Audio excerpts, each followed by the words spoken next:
Calicut university BSc മാത്തമാറ്റിക്സിലെ 4th സെമസ്റ്ററിലെ linear algebra എന്ന പേപ്പറാണ് നമ്മൾ ഡിസ്കസ് ചെയ്യുന്നത്. മൊഡ്യൂൾ 2 സെക്ഷൻ 4.3 ആണ് നമ്മളിന്ന് ഡിസ്കസ് ചെയ്യാൻ പോകുന്നത്.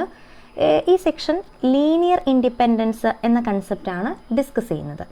അപ്പോൾ നമുക്ക് നോക്കാം എന്താണ് ലീനിയർ ഇൻഡിപെൻഡൻസ് എന്ന് പറയുന്നത്. ഓക്കെ, നിങ്ങൾക്ക് എല്ലാവർക്കും XY കോർഡിനേറ്റ് സിസ്റ്റം അറിയാലോ. നമ്മളുടെ XY കോർഡിനേറ്റ് സിസ്റ്റം, ഇത് X, ഇത് Y അല്ലേ. അപ്പോൾ ഇവിടെ ഞാൻ 2 എന്ന് പറയുന്ന പോയിന്റ് മാർക്ക് ചെയ്ത് കഴിഞ്ഞാൽ എന്താ, ഇതിൻ്റെ താഴെ എക്സ് ആക്സിസിൽ 0-ൽ നിന്ന് ഡിസ്റ്റൻസ് 2 യൂണിറ്റും അതുപോലെ തന്നെ ഇങ്ങോട്ടേക്ക് പോകുന്നുണ്ട് കേട്ടോ, ഇവിടെ മാർക്ക് ചെയ്യുന്നുണ്ട് Y. ഇവിടെ നമ്മൾ Y ആക്സിസ് 2 ഡിസ്റ്റൻസ് അകലെയാണ് അല്ലേ. നമുക്കിങ്ങനെയാണല്ലോ മാർക്ക് ചെയ്യുന്നത്. നിങ്ങൾക്ക് എല്ലാവർക്കും അറിയാം XY കോർഡിനേറ്റ് സിസ്റ്റത്തിൽ എങ്ങനെയാണ് ഒരു വെക്ടർ അല്ലെങ്കിൽ ഒരു പോയിന്റ് മാർക്ക് ചെയ്യേണ്ടതെന്ന് നിങ്ങൾക്കറിയാം. അതുപോലെ തന്നെ നമ്മളെ സ്റ്റാൻഡേർഡ് യൂണിറ്റ് വെക്ടേഴ്സിനെ പറ്റി നിങ്ങൾക്കറിയാം അല്ലേ. ഏതൊക്കെയാണ് സ്റ്റാൻഡേർഡ് യൂണിറ്റ് വെക്ടേഴ്സ്? R2-ലെ, അതായത് X ആക്സിസിൻ്റെ ഡയറക്ഷനിലുള്ള യൂണിറ്റ് വെക്ടറാണ് ശരിക്കും I എന്ന് പറയുന്നത്. Y ആക്സിസിലുള്ള യൂണിറ്റ് വെക്ടറാണ് J എന്ന് പറയുന്നത്. ഇത് നിങ്ങൾക്ക് ഓൾറെഡി അറിയുന്നതാണ് അല്ലേ. ഇവിടെയാണ് I, J. നിങ്ങൾക്ക് ഓൾറെഡി അറിയുന്ന കാര്യമാണ്. ഐയുടെ കോർഡിനേറ്റ്സ് ആണ് 1, 0, ജെയുടെ കോർഡിനേറ്റ് ആണ് 0, 1. ഇതിൻ്റെ മാഗ്നിറ്റ്യൂഡ് 1 ആയിരിക്കും. ഇതൊക്കെ നമ്മൾ പഠിച്ചിട്ടുണ്ട് ചെറിയ ക്ലാസ്സിൽ. ഓക്കെ, ഇവിടെ നമ്മൾ പറയാൻ ഉദ്ദേശിക്കുന്ന ഇതാണ്. ഞാൻ 3, 2 എന്ന് പറയുന്നൊരു വെക്ടർ എടുത്തു. എവിടെ? XY കോർഡിനേറ്റ് സിസ്റ്റത്തിൽ. നമ്മൾ റെക്ടാങ്കുലർ XY കോർഡിനേറ്റ് സിസ്റ്റത്തിൽ ഒരു വെക്ടർ എടുത്തു 3, 2 എന്ന് പറഞ്ഞാൽ, അല്ലെങ്കിൽ R2-ലെ ഒരു വെക്ടർ എടുത്തു 3, 2 എന്ന് പറഞ്ഞിട്ട്.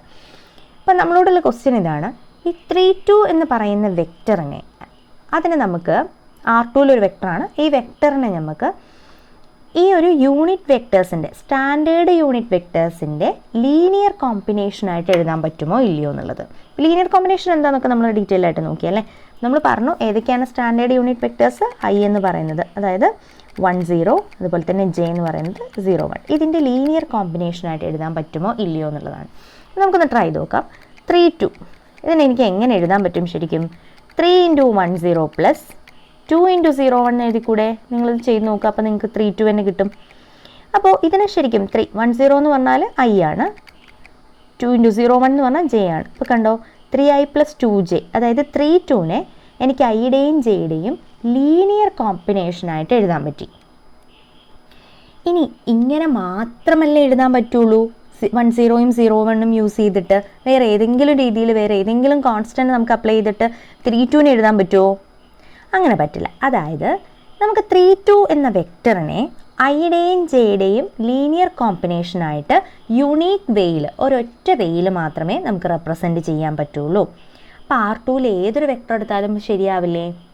അതായത് നമ്മളുടെ XY കോർഡിനേറ്റ് സിസ്റ്റത്തിൽ പ്ലെയിനിലെ ഏതൊരു വെക്ടർ എടുത്തു കഴിഞ്ഞാലും അതിനെ സ്റ്റാൻഡേർഡ് യൂണിറ്റ് വെക്ടേഴ്സിൻ്റെ ലീനിയർ കോമ്പിനേഷനായിട്ട് എക്സാക്ട്ലി 1 വേയിൽ നമുക്ക് റെപ്രസെൻറ്റ് ചെയ്യാൻ പറ്റും. ഓക്കെ, അതാണ് പറഞ്ഞത്. അതായത് every vector in the XY plane can be expressed in exactly 1 way as a linear combination of the standard unit vectors. Okay, ഇതിനെ നമുക്കൊന്ന് മാർക്ക് ചെയ്ത് നോക്കാം. ഇനി നമ്മളുടെ XY പ്ലെയിനിൽ വരയ്ക്കുമ്പോൾ ഒരു ചെറിയ ബുദ്ധിമുട്ട് നോക്കാം.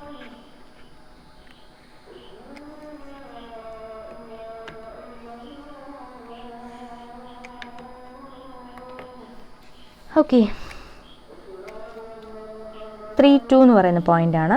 ഇവിടെ 1, 0, 1, 2, 3. ഇപ്പോൾ ഇവിടെ വരും അല്ലേ 3 എന്ന് പറഞ്ഞാൽ. അതുപോലെ തന്നെ ഇത് നമ്മളുടെ 1, നമ്മളുടെ 2, രണ്ടിൻ്റെയും കൂടെ കോമ്പിനേഷൻ എന്ന് പറഞ്ഞാൽ ഇവിടെയല്ലേ വരിക, 3, 2. ഇതാണ് നമ്മളുടെ വെക്ടർ, നമ്മൾ എടുത്തിരിക്കുന്ന പോയിന്റ്.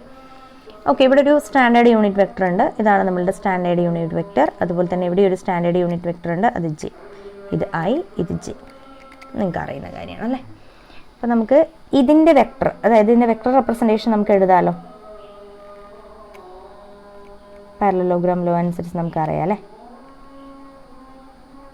ഇതാണ് 3I + 2J എന്ന് പറയുന്ന വെക്ടർ. ഓക്കെ, അപ്പോൾ R2-ൽ ഏതൊരു വെക്ടറിനെ നമുക്ക് ഇങ്ങനെ എഴുതിക്കൂടെ? യൂണീക്ക് വേയിലേ റെപ്രസെൻറ്റ് ചെയ്യാൻ പറ്റുള്ളൂ. അപ്പോൾ ഇങ്ങനെ എഴുതാൻ പറ്റുമെന്ന് നമ്മൾ പറഞ്ഞു അല്ലേ.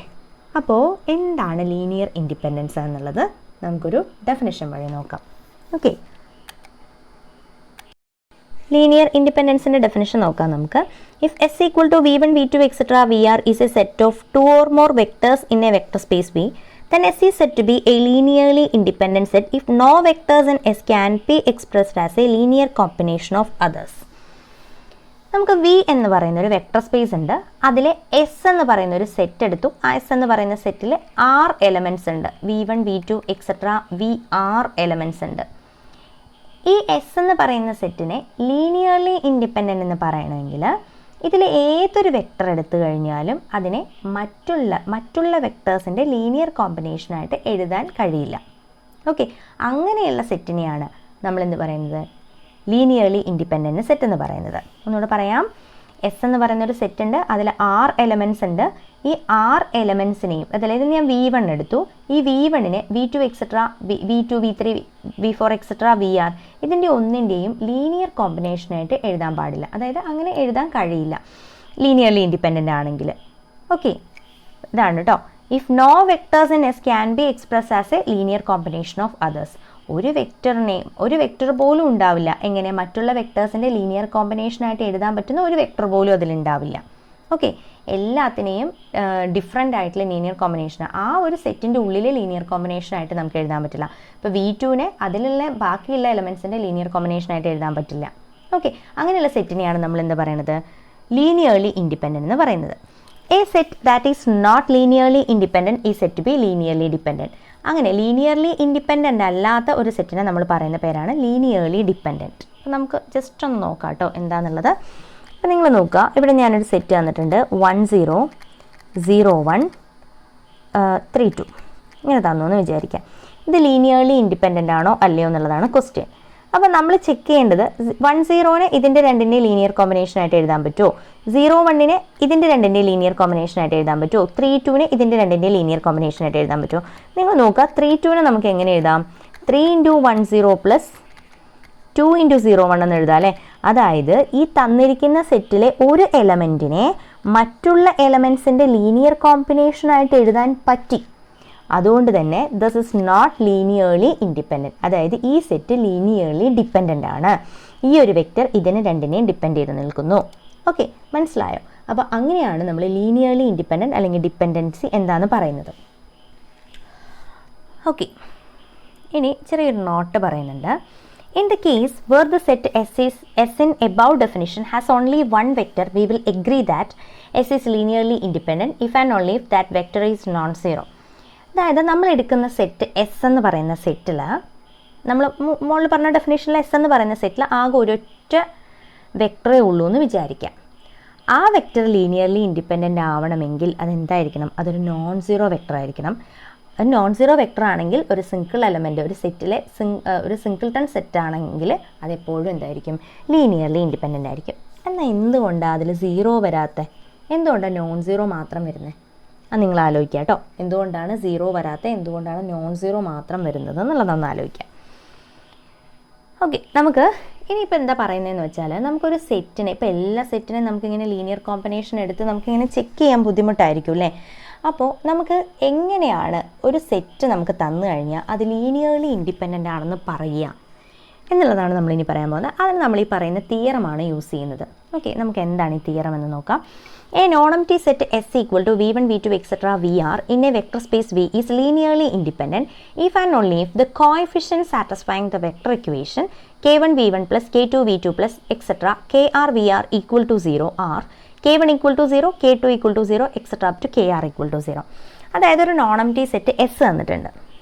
ഓക്കെ, എസ് തന്നിട്ടുണ്ട്, വെക്ടർ സ്പേസിൽ ഒരു non-empty സെറ്റ് എസ് തന്നിട്ടുണ്ട്. അത് ലീനിയർലി ഇൻഡിപെൻഡൻ്റ് ആണെന്ന് പറയണമെങ്കിൽ ഈ വെക്ടർ ഇക്വേഷൻ കണ്ടില്ലേ നിങ്ങൾ?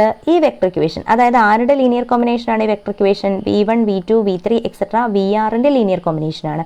ഈ സെറ്റിലെ എലമെൻറ്റ്സിൻ്റെ ലീനിയർ കോമ്പിനേഷൻ ഈക്വൽ ടു 0 എന്ന് കൺസിഡർ ചെയ്ത് കഴിഞ്ഞാൽ അതിൽ ഈ കോഎഫിഷ്യൻസ് കംപ്ലീറ്റ് ആയിട്ട് 0 ആയിട്ട് കിട്ടണം നമുക്ക്. ഓക്കെ, അങ്ങനെ കിട്ടിക്കഴിഞ്ഞാൽ ആ സെറ്റ് ലീനിയർലി ഇൻഡിപെൻഡൻ്റ് ആണ്. ലീനിയർലി ഇൻഡിപെൻഡൻ്റ് ആണെങ്കിൽ ആ സെറ്റ് നമുക്ക് കിട്ടുകയും ചെയ്യും. ഇതിൻ്റെ പ്രൂഫ് നിങ്ങൾക്ക് പഠിക്കാനുണ്ട്, അത് ഓപ്ഷണൽ ആണെന്ന് കൊടുത്തിട്ടുണ്ട്. എനിവേ നമുക്ക് ലാസ്റ്റ് വീഡിയോയിലായിട്ട് പറയാം. അപ്പോൾ ഇതാണ് തിയറം എന്താണെന്ന് മനസ്സിലായിട്ടുണ്ടാകുമെന്ന് വിചാരിക്കുന്നു. ഒരു വെക്ടർ ഇക്വേഷൻ, അതായത് v1 v2 എക്സെട്ര vr എന്ന് പറയുന്ന സെറ്റ് ലീനിയർലി ഇൻഡിപെൻഡൻ്റ് ആണെന്ന് പറയണമെങ്കിൽ, അല്ലെങ്കിൽ അങ്ങനെ നമ്മളുടെ കയ്യിലുള്ള റിസൾട്ട് എന്താണ്, ഇതിൻ്റെ ലീനിയർ കോമ്പിനേഷൻ ഈക്വൽ ടു 0 കൊടുത്തു കഴിഞ്ഞാൽ വിച്ച് ഇംപ്ലൈസ് ആ കോൺസ്റ്റൻസ് എല്ലാം അല്ലെങ്കിൽ ആ സ്കെലാസ് എല്ലാം അല്ലെങ്കിൽ കോഎഫിഷ്യൻസ് എല്ലാം എന്തായിരിക്കണം, 0 ആയിരിക്കണം. ഓക്കെ, അതാണ് നമ്മളുടെ തിയറം. അപ്പോൾ നമുക്കൊരു എക്സാമ്പിൾ നോക്കാം. എക്സാമ്പിൾ പറയുന്നത് linear independence of standard unit vectors in Rn.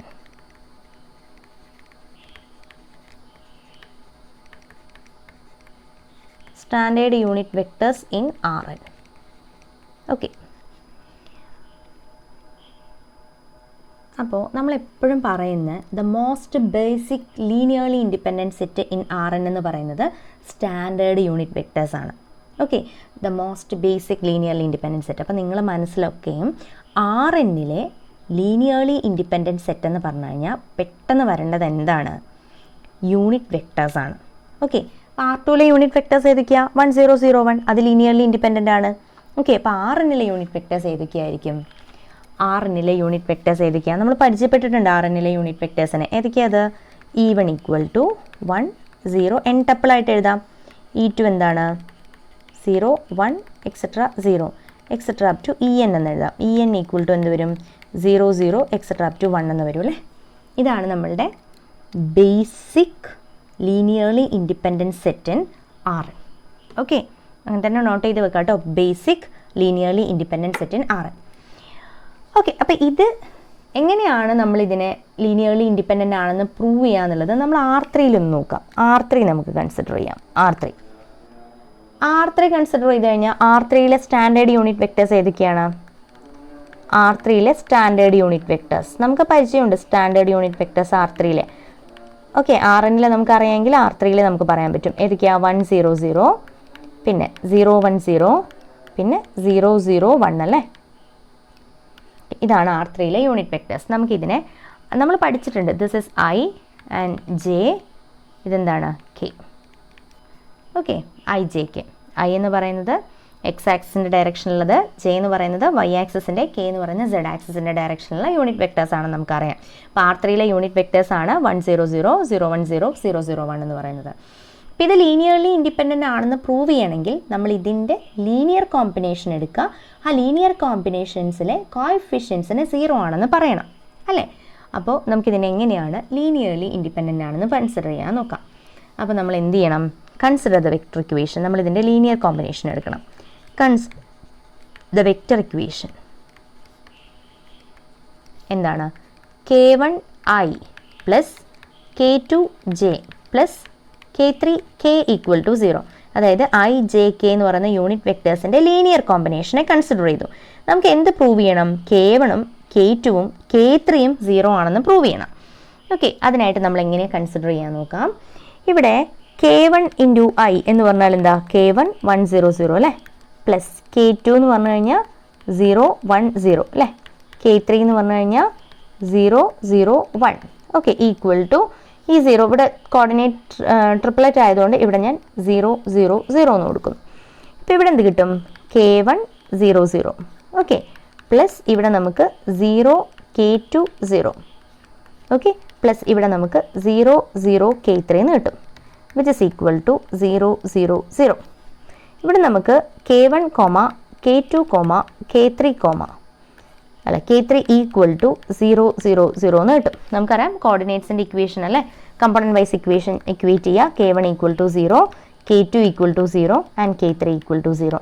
നമ്മൾ എവിടെ നിന്നാണ് സ്റ്റാർട്ട് ചെയ്തത്, ഇവിടെ ഒരു വെക്ടർ ഇക്വേഷനിലാണ് തുടങ്ങി. K1i plus K2j plus K3 = 0, which implies നമ്മൾ എവിടെ എത്തി, K1 = 0, K2 = 0, K3 = 0.